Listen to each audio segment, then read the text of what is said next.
به نام خالق زیبایی‌ها سلام دوستان، امیدوارم حالتون عالی باشه. به یک برنامه دیگه از کانال ایزی لرن خوش اومدید. همونطور که میدونید ما در جلسات اخیر داریم در مورد ضمایر در زبان اسپانیایی صحبت میکنیم که به صورت ریشه‌ای شما ضمایر رو باش آشنا بشید. در این درس هم من قصد دارم در مورد ضمایر ملکی باهاتون صحبت بکنم یا پرونومبرس پوسسیوس که معادل اون در زبان انگلیسی پاسیو پروناون هستش. خب اول از همه من در اصطلاح عامیانه خودمون زبان فارسی میگم که مال من، مال تو، مال شما، مال آنها، مال او، مال ما، که در انگلیسی میشه mine, yours, ours, his, hers, its, theirs. برای تمام اینها در زبان اسپانیایی تعاریف و در واقع کلماتی هست که به صورت تفکیک شده برای جنسیت و تعداد هست. همونطور که قبلا بهتون گفتم در زبان اسپانیایی گرامر کاملا دقیق و تفکیک شده است. ما اینجا ماین رو داریم، یعنی مال من به زبان انگلیسی، که با مای یعنی اموای متفاوته، اشتباه نگیرید. بعد از مای حتما من مورد مالکیت رو قرار میدم، مثلا میگم مای بوک، کتاب من.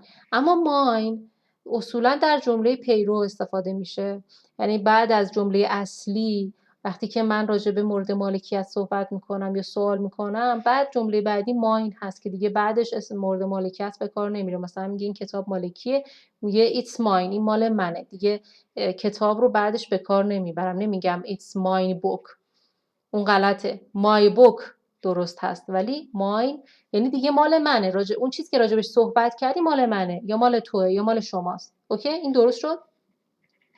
حالا معادل ماین یعنی مال من در زبان اسپانیایی، لمیه مفرد مؤنث هست، المیو مفرد مذکر هست، لسمیاس جمع مؤنث هست و لوسمیوس جمع مذکر.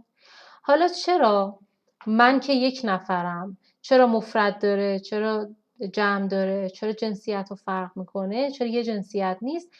ببینید توی گرامر اسپانیایی شما اون کلمه‌ای که مورد مالکیت هست رو باید توجه بکنید که مفرده یا مذکر، مفرده یا جمع، مؤنث یا مذکر. با توجه به اون باید از این بخش جدول استفاده بکنید. با توجه به اون اسم باید از ضمایر پاسیو استفاده بکنید. درست شد؟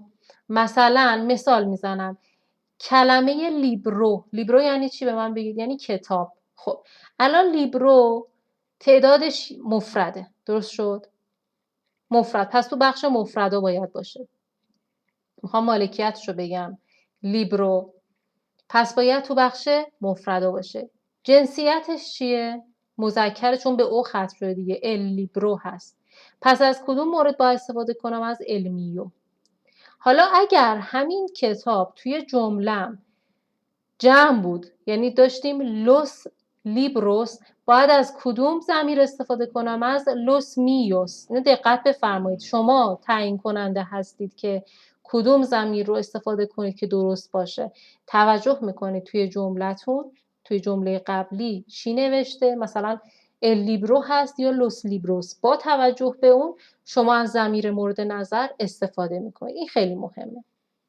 برای یورس، ببینید yours توی زبان انگلیسی مفردش، جمعش، جنسیتش، رسمی بودن یا غیر رسمی، همش همینه yours. حالا برای این زبان اسپانیایی همه رو تفکیک میکنه. دقت بکنید، این yours در واقع مفرد یا جمع به صورت غیر رسمیه. یعنی من ضمیر فاعلی که برای دوم شخص مخاطب استفاده میکنم تو اسپانیایی چی میگم؟ میگم تو. ما تو فارسی هم میگیم تو، خیلی غیر رسمی و صمیمانه و دوستانه، برای دوستم به کار میبرم، برای اعضای خانواده‌ام به کار میبرم. همون تو رو بیارید اینجا. لاتویا مال تو، التویو مال تو، در واقع مفرد مؤنث و مذکر هست. حالا میخوام بگم شما، اما بازم غیر رسمی، یعنی تعداد فقط زیاد شده. میبینید معادل یورس هست، ببینید لس تویاس، لوس تویوس. اینا جمع بالایی هستن اما بازم رسمی نشده، فقط تعداد بالا رفته. بازم هم میگم تو، شماها ممکنه یه دوستان باشه، ممکنه 5 تا دوستان باشن، بازم صمیمانه و غیر رسمیه. حالا رسمیش بخوام بکنم از چی استفاده میکنم؟ اسلاید بعد رو دقت کنید. میاد مشترک میشه با ضمایر ملکی سوم شخص ها، مثل در واقع ضمایر فاعلیش هست که از سو استفاده میشه. his و hers از السویو و لسویا که مفرد مذکر و مفرد مؤنث هست استفاده میشه. اگر همینو جمع بخوایم ببندیم theirs، لسویاس، لوسویوس. حالا ببینید اینجا چی نوشتم یورس فرمال، یعنی تو زبان انگلیسی شمای رسمی چه 1 نفر چه 10 نفر باید از چی استفاده کنم؟ از این ضمایر. باز مشترک هست با سوم شخص مفرد و جمع در واقع با دیرز. پس اینا میاد اینجا با اینا مشترک میشه. اگر 1 نفر باشه به صورت رسمی بگم مال تو، از چی استفاده میکنم؟ لسویا یا السویو. اگر چند نفر مخاطب من باشن و رسمی باشن، از لسویاس یا لوسویوس استفاده میشه. دقت کردید؟ پس این نکته بسیار مهمش. برای اوز، لا نوسترا مفرد مؤنث، ال نوسترو مفرد مذکر، las nuestras جمع مؤنث، los nuestros جمع مذکر. درست شد؟ ببینید مهم چیه توی تشخیص مفرد و جمع یا جنسیت مؤنث و مذکر؟ مهم کلمه‌ای هست که توی جمله شما دارید استفاده می‌کنید، کلمه‌ای که مورد مالکیته. باید ببینید که اون جنسیتش چیه، مفرد یا جمع. شما به خودتون نباید ضمیر رو برگردونید، باید به اون کلمه‌ای که مورد مالکیت هست به اون برگردونید. اشتباه نکنید که بگید خب من که 1 نفرم چرا باید از جمع استفاده بکنم. پس این نکته رو دقت بفهمید. خب این تا اینجا. حالا بریم موارد رو توی مثالا به کار ببریم. دقت کنید. جمله اول میگه می کاسا اس گرانده، خونه من بزرگه. ببینید اینجا مای هاوس، میگم خانه من، مای. پس نمیام از میه استفاده کنم، از می استفاده میکنم، چون این مای با ماین فرق داشته. دقت کنید. می کاسا اس گرانده y la tuya and yours، مال تو هم همینطوره. اینجا این yours رو ببینید حالتش چجوریه، تو جمله‌های بعدم ببینید.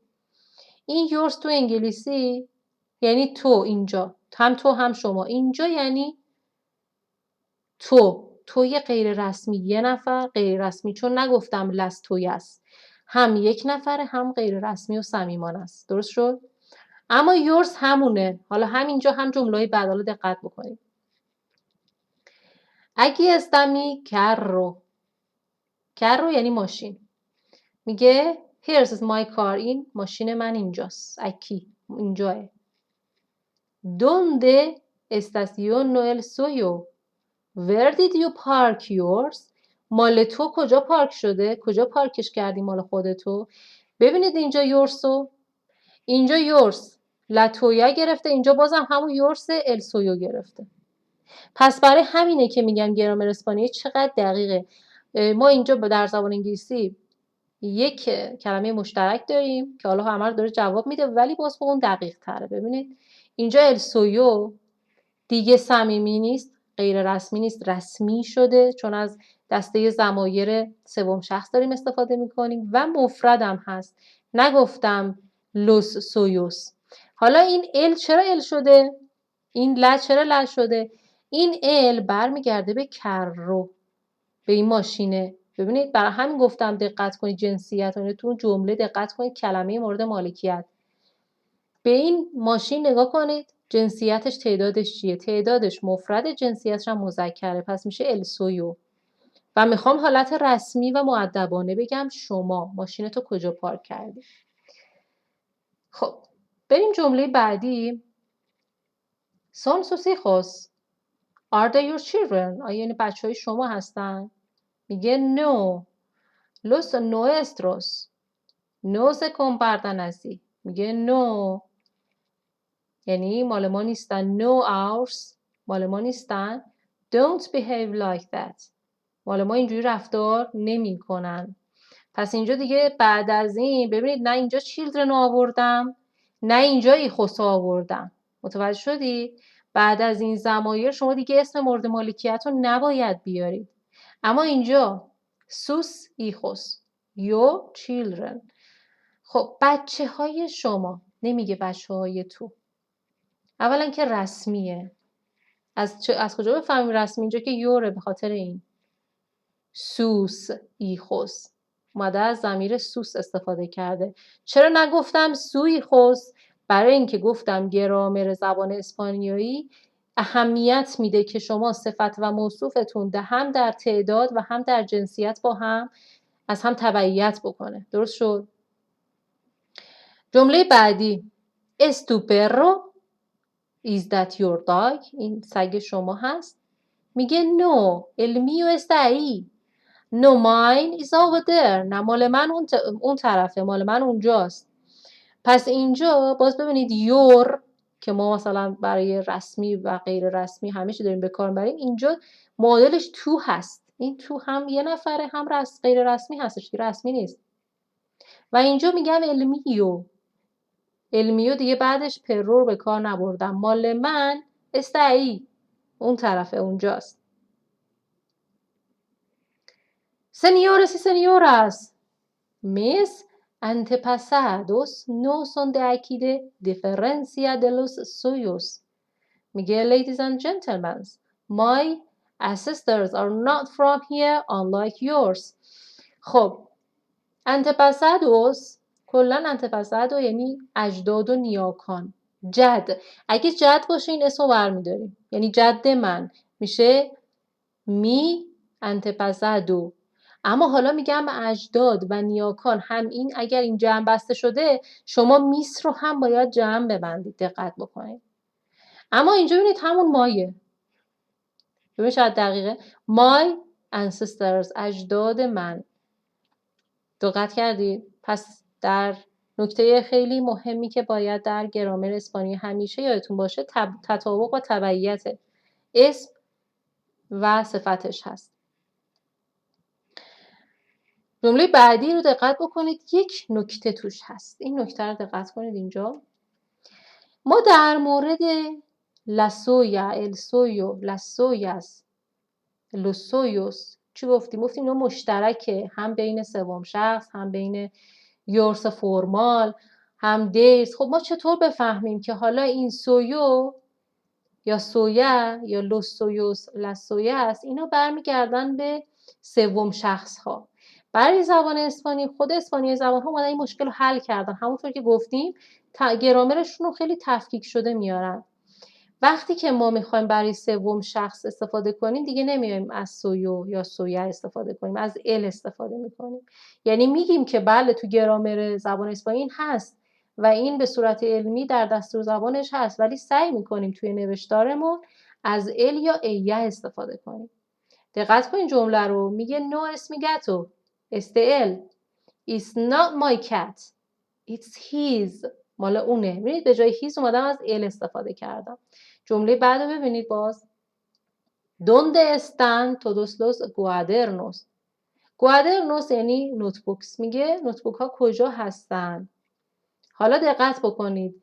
برای his ال آورده، برای hers ای آورده. میگه los de él están aquí. his are here. y los de ella ahí.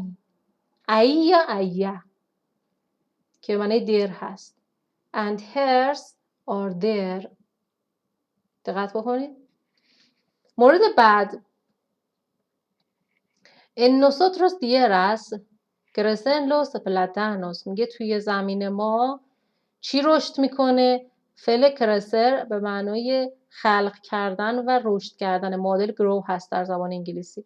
میگه تو زمین ما موز رشد میکنه. en las de ellos اما در این en به معنای این هست در انگلیسی. این ببینید ان مدل این هست مثل اس که معادل ایت هست، ایز هست. خب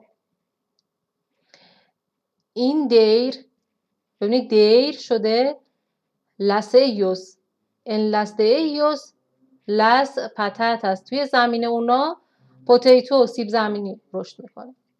خب پس دقت بکنید که جنسیت به چه صورت باشه، تعداد به چه صورت باشه و حتما اینها برمیگرده در واقع به اسمی که مورد مالکیت در جملتون هست. با توجه به اون از ضمایر استفاده بفرمایید.